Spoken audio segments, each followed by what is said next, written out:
नमस्कार, आप देख रहे हैं एनएमएफ न्यूज। मैं आपके साथ शबनम। ईरान और इजराइल की लड़ाई जो है वो भीषण होती जा रही है और इसी बीच ट्रंप की तरफ से सीधा ईरान को धमकी दे दी गई है और ईरान की तरफ से भी अमेरिका को ये चेतावनी जारी कर दी गई है कि अगर उधर से कोई हमला हुआ तो ईरान पीछे हटने वाला नहीं है। इसी बीच मोदी सरकार ने ईरान में एक बड़ा कदम उठा दिया है।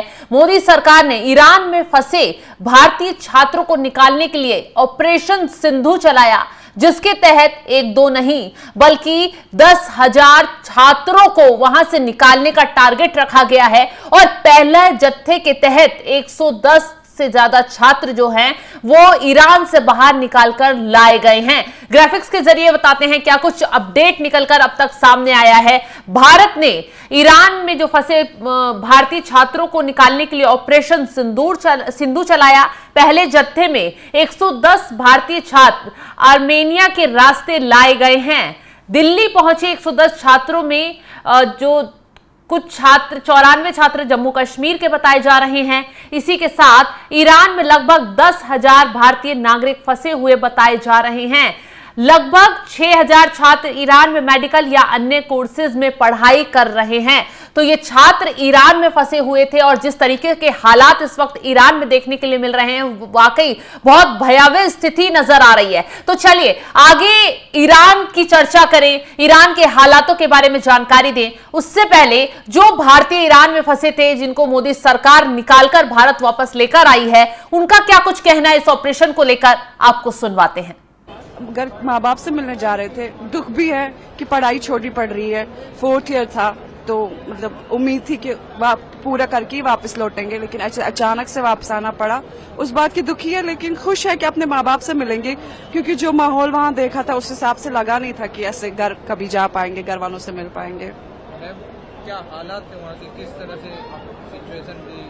I will really appreciate the Iranian people because they are like very strong. मतलब उस हिसाब से कि मतलब वो वैसे नहीं है कि कुछ हो जाए and they will shut down everything.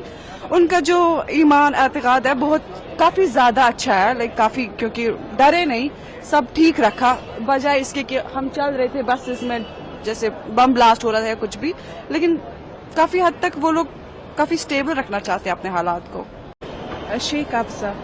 आज आप वापिस आ रहे हैं वहाँ से, कितनी खुशी हो रही है? क्या खुशी है वापस आने की, क्योंकि हम सेफली वापस आ गए, लेकिन कहीं ना कहीं हमारी जो पढ़ाई छूट रही है, we are worried about that also.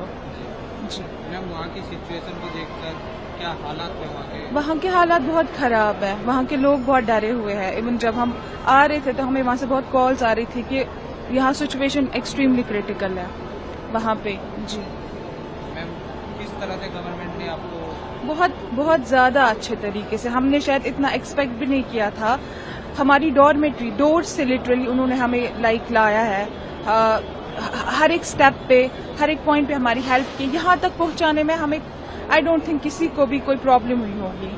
हम उसके लिए बहुत ग्रेटफुल है जो गवर्नमेंट ने रोल प्ले किया हमें यहाँ तक लाने में, सेंट्रल गवर्नमेंट ने। जी तो जितने भी भारतीय छात्र वहां से अब तक निकाले गए हैं, सभी ने खुशी जाहिर की है और वहां के हालातों के बारे में बताया कि कैसे ईरान में स्थिति भयावह हो चुकी है, लगातार धमाके हो रहे हैं, इजराइल की तरफ से मिसाइलें दागी जा रही हैं। तो जो वहां के लोग हैं वो भी काफी डरे हुए हैं, लेकिन वहां जो ईरान की सरकार है वो दूसरे देशों के जो नागरिक वहां फंसे हुए हैं उनको निकालने में पूरा सहयोग कर रही है। और इसी के तहत कहा जा रहा है कि आधी रात को ऑपरेशन सिंधु चलाकर मोदी सरकार ने जो भारतीय वहां फंसे थे उनको निकालने का काम किया और 3 बजे के करीब रात में इन भारतीय छात्रों का पहला जत्था भारत में आया। और जब ये छात्र भारत में उतरे तो इन्होंने खुशी जाहिर की कि वो सही सलामत वहां से निकलकर आ गए हैं और मोदी सरकार के कदम की सराहना की, क्योंकि अगर ये छात्र वहां पर फंसे रहते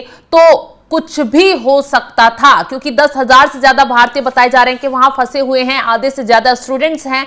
भारत सरकार ने युद्ध के बीच भारतीयों को निकालने के लिए ये ऑपरेशन लॉन्च किया है। ऑपरेशन सिंधु के तहत 110 छात्रों का ग्रुप दिल्ली पहुंच चुका है। इन छात्रों को आर्मेनिया के रास्ते भारत लाया गया। इंडिगो एयरलाइंस की फ्लाइट देर रात 3:43 पर दिल्ली में लैंड हुई है। इन 110 छात्रों में 94 जम्मू कश्मीर से हैं, जबकि 16 लोग और 6 राज्यों से हैं। ईरान से लौटने वाले छात्रों में 54 लड़कियां शामिल हैं। सकुशल देश वापस आने के बाद इन छात्रों के चेहरों पर खुशी देखने के लिए मिली है।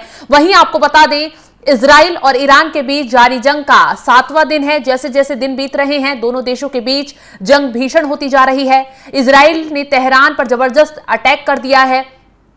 इजराइल के 50 से ज्यादा लड़ाकू विमानों ने ईरान की राजधानी तेहरान पर भारी बमबारी की है। इजराइल की एयरफोर्स ने तेहरान और उसके पास कराज में ईरान की न्यूक्लियर साइट को निशाना बनाया है। इन दोनों की न्यूक्लियर फैसिलिटीज में ईरान यूरेनियम इनरिचमेंट में इस्तेमाल होने वाले सेंट्रीफ्यूज बनाता है। इजराइल सेना ने दावा कर दिया है कि 25 फाइटर जेट ने ईरान के वेस्टर्न सिटी करमन शाह में ईरान के 5 अटैक हेलीकॉप्टर को बर्बाद कर दिया है। इजराइल के फाइटर जेट ने ईरान की उन साइट पर भी जोरदार अटैक किया है जहां से ईरान पर मिसाइल्स फायर की गई थी। इजराइल के हमलों में अब तक ईरान के करीब 600 लोग मारे जा चुके हैं। 1300 से ज्यादा लोग घायल बताए जा रहे हैं और लगातार आंकड़ा बढ़ता जा रहा है और कहा जा रहा है कि भारतीयों को वहां से सकुशल निकालने के लिए तेजी से काम किया जा रहा है और मोदी सरकार लगातार भारतीयों की सुरक्षा को लेकर यहां पर ऑपरेशन चला रही है और कदम उठा रही है ताकि भारतीय सुरक्षित वहां से निकल पाए। इसी बीच खबर यह भी आई है कि डोनाल्ड ट्रंप इस युद्ध में सीधे तौर पर एक्टिव हो चुके हैं और उन्होंने सीधे तौर पर ईरान को धमकी दे दी है और कहा जा रहा है कि अमेरिका से बड़े लेवल पर फाइटर जेट भेजे गए हैं इजराइल ताकि ईरान को तबाह किया जा सके। और कहा जा रहा है कि ईरान में जो ये न्यूक्लियर साइट थी उसको तबाह करना तो मकसद था ही था, लेकिन इस युद्ध का असली मकसद था वहां इस्लामिक जो कल्चर है, जो तानाशाही है, उसको खत्म करना, खामेनेई की सरकार को वहां से जड़ से उखाड़ फेंकना, तख्ता पलट कराना। अब चलिए आपको विस्तार से यह भी बताते हैं कि प्रमुख ऑपरेशन में कौन से देश और कितनी घटनाएं शामिल रही हैं। भारत ने कहां जब भी युद्ध छिड़ा तो ऑपरेशन चलाकर भारतीयों को सुरक्षित निकाला और कैसे भारतीयों के लिए ऑपरेशन चलाकर उन्हें सुरक्षित भारत लाया गया और उन भारतीयों ने जो दूसरे देशों में फंसे हुए थे, जहां युद्ध की स्थिति रही हो, चाहे तख्ता पलट की स्थिति रही हो, तो तब भारत आकर भारत सरकार का शुक्रिया अदा करा। जिस तरीके से अब पहले हम आपको कुवैत का बताते हैं, 1990 इराकी आक्रमण के दौरान लगभग 1,70,000 को सुरक्षित निकाला गया था और लेबनान में 2006 में ऑपरेशन सुकून के तहत 1,764 भारतीयों को निकाला गया और इसी के तहत लीबिया में 2011 में ऑपरेशन सेफ होम कमिंग के दौरान 15,400 भारतीयों को तटों और हवाई मार्ग से निकाला गया।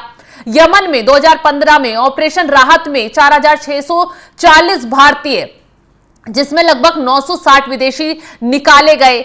दक्षिण सूडान में ऑपरेशन संकट मोचन के जरिए 153 भारतीय निकाले गए। अफगानिस्तान में 2021 में ऑपरेशन देवी शक्ति में 448 भारतीय निकाले गए। यूक्रेन में ऑपरेशन गंगा के तहत 18,000 भारतीयों को सुरक्षित निकाला गया और ईरान वर्तमान में ऑपरेशन सिंधु के तहत ईरान में भारतीयों को सुरक्षित निकाला जा रहा है। ये कुछ आंकड़े हैं जो हम आपको दिखा रहे हैं और बता रहे हैं कि कब कब किन किन देशों में स्थितियां बिगड़ी और जब वो भारतीय जहां कुछ लोग पढ़ाई कर रहे थे, कुछ लोग नौकरी के पर्पज से गए हुए थे या कुछ बिजनेस के पर्पज से गए हुए थे, उनको सुरक्षित निकाला मोदी सरकार ने और तमाम पिछली सरकारों ने। तो ये वो आंकड़े हमने आपको दिखाए और अब ऑपरेशन सिंधु चलाकर ईरान से फंसे भारतीयों को सुरक्षित बाहर निकाला गया है। तो ये बड़ी खबर हमने आपको बताई है। अब अगला जत्था कब लेकर आया जाएगा, इसको लेकर भी हम आपको अपडेट देते रहेंगे। फिलहाल इस खबर को लेकर आप क्या राय रखते हैं, कमेंट कर अपनी राय जरूर बताएं और तमाम खबरों की अपडेट के लिए आप हमारे साथ जुड़े रहें। नमस्कार।